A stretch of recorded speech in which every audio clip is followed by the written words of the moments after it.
হযরত ওমর রাদিয়াল্লাহু আনহু শহীদ হয়ে যান। নামাজরত অবস্থায় তাকে শহীদ করা হয়েছিল এক অগ্নি পূজারী, যার নাম ছিল আবু লুলু।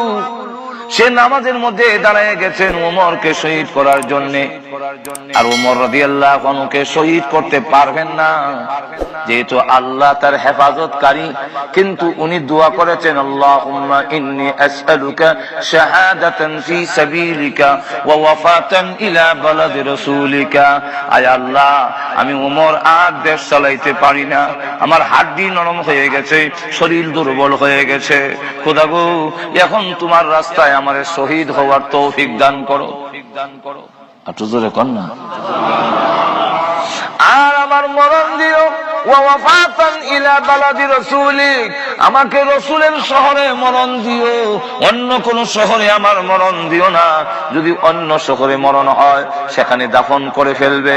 আমি চাই আমার মরণটা যেন মদিনা শরীফে হয়, আর আমার মওতটা যেন আল্লাহর রাস্তায় শাহাদাতের মরণ নসিব হয়। আল্লাহুম্মা ইন্নী আসআলুকা শাহাদাতান ফি সাবিলিক, আল্লাহ তোমার রাস্তায় শহীদ হওয়ার জন্য তুমি আমারে কবুল করে নাও। এইভাবে যখন দোয়া করলেন, মহান আল্লাহর দরবারে হযরত উমরের দোয়া কবুল হয়ে গেছে। আর জোরে কর না। আর না হয় ওমর রাদিয়াল্লাহু আনহুকে শহীদ করার জন্য বহু ষড়যন্ত্র করেছে, কিন্তু ব্যর্থ হয়েছে। কি হয়েছে? ব্যর্থ হয়েছে। হযরত উমর বলেন, সিকিউরিটি গার্ডের কোনো প্রয়োজন নাই। আমার আল্লাহ কোরআনে বলছেন, তোমরা যদি আমাকে রব মেনে ইস্তেকামতের সাথে থাকতে পারো, আল্লাহ রাব্বুল আলামিন ফেরেশতা দিয়া তার বান্দার সিকিউরিটির ব্যবস্থা করে। হযরত উমর রাদিয়াল্লাহু আনহু আল্লাহর কাছে যখন দোয়া করে লইছে, আল্লাহুম্মা ইন্নী আসআলুকা শাহাদাতান ফি সাবিলিক ওয়া ওয়াফাতান ইলা বালাদি রাসূলিক, এই দোয়া যখন করছেন আল্লাহ দোয়া কবুল করে ফেলছেন।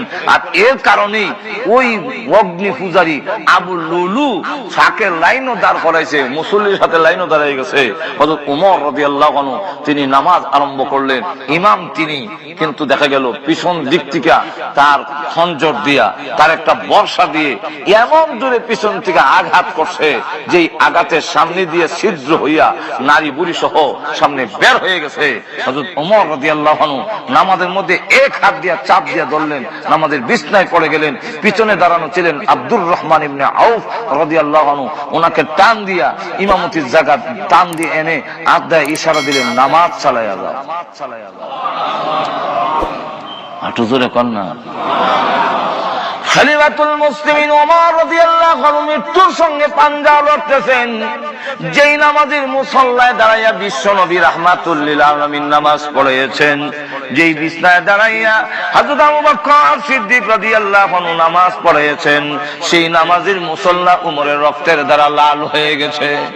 সাহাবীরা কেমন সাহাবী, হযরত ওমর রাদিয়াল্লাহু আনহু পড়ে আছেন, গড়াগড়ি করতেছেন, কিন্তু সাহাবীরা নামাজ ছাড়ে না, নামাজ পড়া আরম্ভ করেছেন। নামাজ কমপ্লিট করে তখন তাকে ধরলো, গ্রেফতার করলো। হযরত ওমর রাদিয়াল্লাহু আনহু মদিনার সবচেয়ে বড় ডাক্তার এসে যখন ওষুধ দিলেন, কিন্তু ওষুধের ডোজ মুখে দিলে ওই ছিদ্র দিয়ে বের হয়ে যায়, তখন তিনি বললেন, আমাকে চিকিৎসার আর দরকার নেই, আমার সময় শেষ হয়ে যাচ্ছে। হযরত আব্দুল্লাহ ইবনে ওমর রাদিয়াল্লাহু আনহুর ছেলে, যার নাম আব্দুল্লাহ, তাকে পাঠাইলেন আম্মা জান আয়েশা। তিনি হলেন গোটা উম্মতের মা, তিনি আম্মা জান, তিনি আমার মা। যাও গিয়ে বলো, আমার জীবনের আকাঙ্ক্ষা, আমার জীবনের সবচেয়ে বড় চাওয়া এবং পাওয়া, আল্লাহর নবীর কাছে একটি কবরের জায়গা বাকি আছে, ওই জায়গাটা যেন আমি ওমরকে দান করে দেন। আম্মা জান আয়েশা সিদ্দিকা রাদিয়াল্লাহু আনহার কাছে যখন আসলো, আব্দুল্লাহ ইবনে ওমর রাদিয়াল্লাহু আনহু বলেন, ওগো আম্মা জান, শুনুন, আমার আব্বার শেষ আকাঙ্ক্ষা, মাসিক থেকে মাগরিব পর্যন্ত আলোড়ন সৃষ্টি হয়ে গেছে উমর আহত হওয়ায়, কিন্তু এখন দেখা যায় আমার আব্বা বিদায় হয়ে যাবেন, ওসিয়ত করেছেন ওই জায়গাটা যদি আল্লাহর নবীর পাশে দিতেন, যে এই জায়গাটা খালি আছে, শুধু একটা কবর দেওয়া যাবে, এতটুকু জায়গা খালি আছে, এছাড়া আর কোনো খালি জায়গা নাই। জায়গার মালিক হলেন আয়েশা সিদ্দিকা রাদিয়াল্লাহু আনহা।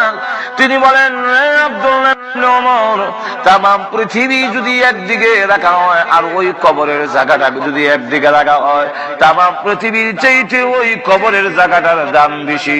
আমি আয়েশার আকাঙ্ক্ষা ওই জায়গায় আমি শুইব, কিন্তু আমি কাউকে দিব না।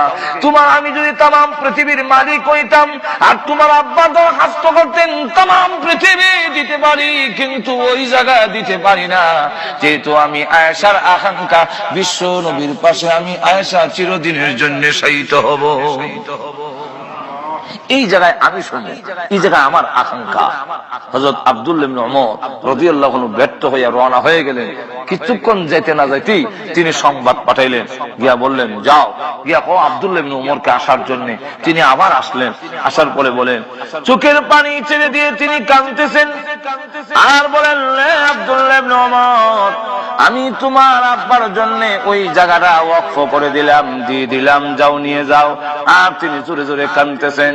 আব্দুল্লাহ ইবনে ওমর রাদিয়াল্লাহু আনহু বলেন, ইয়া আবা আম্মা জান, প্রথমে আপনি নিষেধ করে দিলেন, এখন আবার দিয়ে দিলেন, কাঁদতেছেন, কারণটা কি?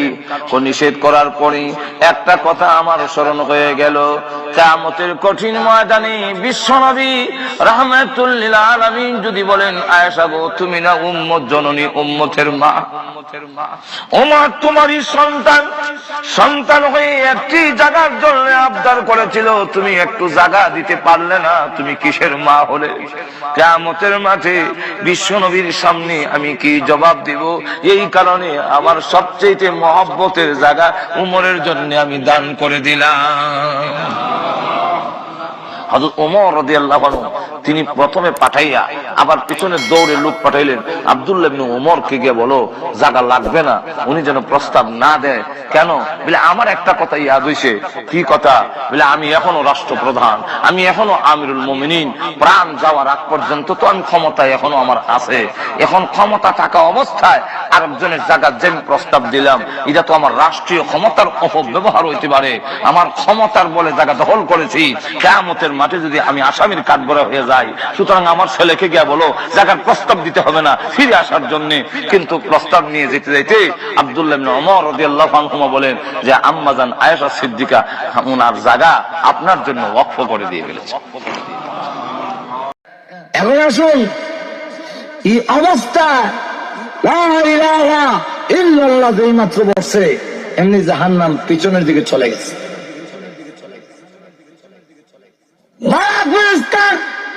আমার জাহান্নাম এই জাতিদেরকে ধরে, জাহান্নামকে আবার ধরার জন্য যখন গিয়েছে, এমনি আবার সেগুলি বলল লা ইলাহা ইল্লাল্লাহু মুহাম্মাদুর রাসূলুল্লাহ। জাহান্নাম আবার পিছিয়ে গেছে। মালিক ফেরেশতা আবার ডাক দিয়ে বলে, আবার ধরতে গেছে। যেই মাত্র ধরতে গেছে এমনি বলে লা ইলাহা ইল্লাল্লাহ। জাহান্নাম আবার পিছিয়ে গেছে।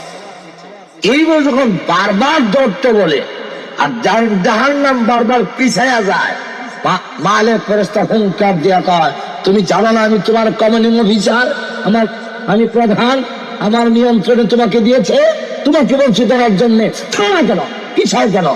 এমনি ডাক দেয়া কয়, জাহান্নাম ডাক দেয়া কয়, ওই জাতিকে আমি কেমনে ধরি যাদের জবানে মহান আল্লাহর কালিমা জানি? মালিক ফেরেশতা ডাক দেয়া কয়, যে আল্লাহর কালিমা জারি সেই আল্লাহই বলছেন ধরার লাগি। জাহান্নাম যখন শুনবে আল্লাহর হুকুম ধরা, এমনি সঙ্গে সঙ্গে সব তীরে জিহ্বা দিয়ে ফেসাইয়া একবারে নিম্ন স্তরে নিয়ে যাবে। জাহান্নামের সবচেয়ে নিচে জ্বলতে জ্বলতে জ্বলতে জ্বলতে জ্বলতে জ্বলতে জ্বলতে আগুন কইলা পর্যন্ত এসে আল্লাহ ডাক দেখো জিবরাইল, জাহান্নামের নিচের স্তরে গিয়ে দেখে তো উম্মতে মুহাম্মদী ওই কবিরা গুনাহ, সুদখোর, ঘুষখোর, সুর, তারপরে আরো জিনাখোর যতটি আছে, এটি দেহ তো কোন অবস্থায় আছে যে তো তওবা করে মরছিল না, এমনি মরে গেছিল গিয়া, কিন্তু ভিতরে ঈমান আছে, লা ইলাহা ইল্লাল্লাহ বিশ্বাস ছিল। এখন দেখো তো কোন অবস্থায় আছে। জিবরাইলকে বলছে, সকলে দেখে এত সুন্দর চেহারা তো জীবনে দেখছি না। কে আপনি? এমনি জিবরাইলকে আমাকে চিনছো না? না, আমার নাম জিবরাইল আলাইহিস সালাম। সকলে জিবরাইলের নামটা শোনার সাথে সাথে চিৎকার দিয়ে ডাক দিয়ে বলে, আপনি যদি জিবরাইল হয়ে থাকেন অবশ্যই আমাদের নবীর সঙ্গে আপনার দেখা হবে। জেনে কান ঠিক না? জিবরাইল, আমাদের নবীর সঙ্গে যদি দেখা হয় আমাদের পক্ষ থেকে সালাম জানিয়ে দিয়েন, আর রাসূলের কাছে কথাটা বলে দিয়েন জাহান্নামের আগুন জ্বলতে জ্বলতে আমাদের কলিজা পর্যন্ত পৌঁছে গেছে। ফেরেশতা জাহান্নাম পরিদর্শন করে আল্লাহর কাছে গিয়ে বলে, আল্লাহ ও খোদা শোনেন, কি আমি জাহান্নামে পরিদর্শন করতে গিয়ে উম্মতে মুহাম্মদীকে দিকে আসছি। আচ্ছা, তারা কি বলছে? তারা বলছে নবীর কাছে সালাম দিয়েছে এবং এই কথা বলার জন্য বলছে জাহান্নামের আগুন নাকি কলিজা পর্যন্ত পৌঁছে গেছে।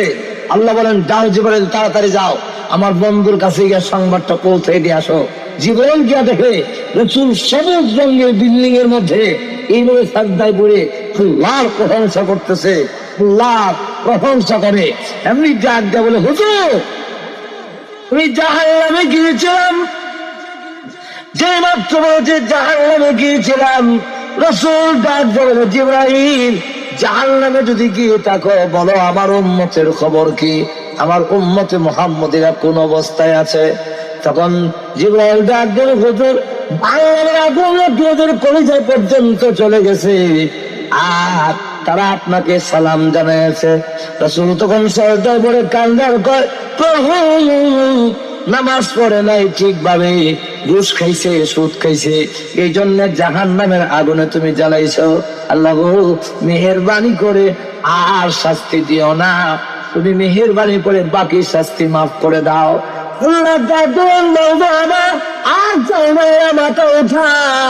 আপনার যথেষ্ট মঞ্জুর করে আমি আল্লাহ তাদের বাকি সাজা জীবনের জন্য মাফ করে দিলাম। তাহলে জাহান্নামের আগুনের সুবানি খাইয়া কি আপনারা নাজাত হইতে চান?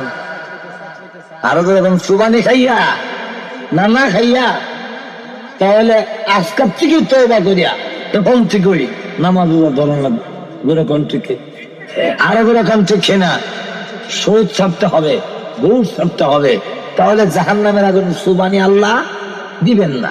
এখন আসুন, আমি যে কথা বলতেছিলাম, নবী উম্মতের জন্য কাঁদছেন তো নাকি? কাঁদেন নাই?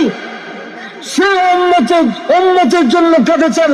উম্মত যদি সেই নবীকে মহব্বতের সাথে অনুসরণ করতে পারে,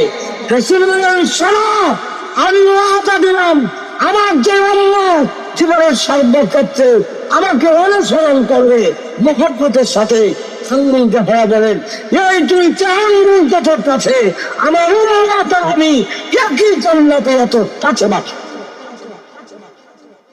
রাসূল সাল্লাল্লাহু আলাইহি ওয়াসাল্লামের কাছে ফাতেমা রাদিয়াল্লাহু তাআলা আনহা হাতের মধ্যে ঠুসা উঠতেছে, মানে এমনি জাতা ঘুরাইছে আর পানি তুলো কুয়ার থেকে এইগুলো ডাক্তারের কাছে আলী ডাক দেয়া কয় যে ওই ও ফাতেমা তোমার মতো সুন্দরী, কারণ ফাতেমা সুন্দরী না, সে হাতের কর পড়ে গেছে। আমি ডাক দেওয়ার ফাতেমা, ফাতেমা গো আমি বিয়ে করেছি গরিব, জেনে শুনে রাসূল বিয়ে দিয়েছে। কেন জানেন? আরে যখন প্রস্তাব দিয়েছে, আলীর পক্ষ থেকে আরেকজন যখন প্রস্তাব দিল, এমনি রাসূল চুপ হয়ে গেলেন, চক্ষু বন্ধ করে রাখলেন, পরে বললেন ঠিক আছে আমি এই প্রস্তাবে রাজি হইলাম। কেন রাজি হইলাম জানি? আলী গরিব জেনে শুনে কোন রাজি হইলাম। আমি যখন চুপ হইলাম, এমনি জিবরাইল আমার কানে কানে বলে গেল ফাতেমাকে আলীর কাছে বিয়ে দেওয়ার ব্যাপারে মহান আল্লাহ রাজি আছে।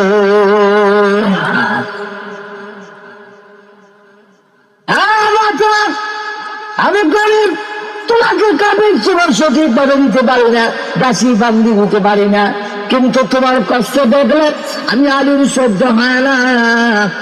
ফাতেমা তুমি যাও রাহমাতুল আলামিনের কাছে গিয়ে বলো রাসূল কত বান্দি দাসী বান্দি বিতরণ করে, তোমাকে একটা দাসী বান্দি দিলে তোমার একটু সাহায্য হয়।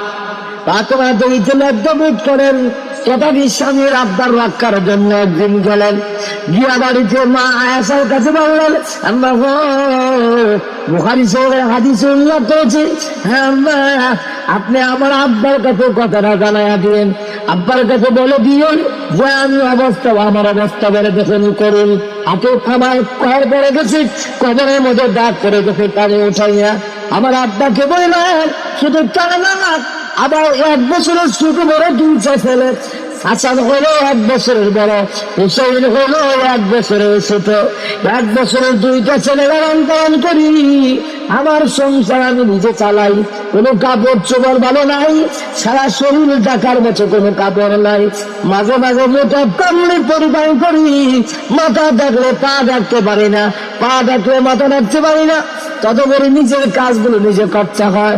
আমার আব্বারা তো একটা দাসী বান্দি যদি আমার দিত, মায়া সারে সুলাসর বলবেন, আল্লাহ নবী গো, আপনার পরিবার টুকরা আদরের দুলালি হযরত ফাতেমা এসেছিল আপনার বাড়িতে একটা গোলাম বান্দি দেওয়ার জন্য, একটা দাসী বান্দি দেওয়ার জন্য। রাসূল রওনা হয়ে গেলেন ফাতেমার বাড়িতে। এই সময় আলী আর ফাতেমা এক বিছনায় শয়িত।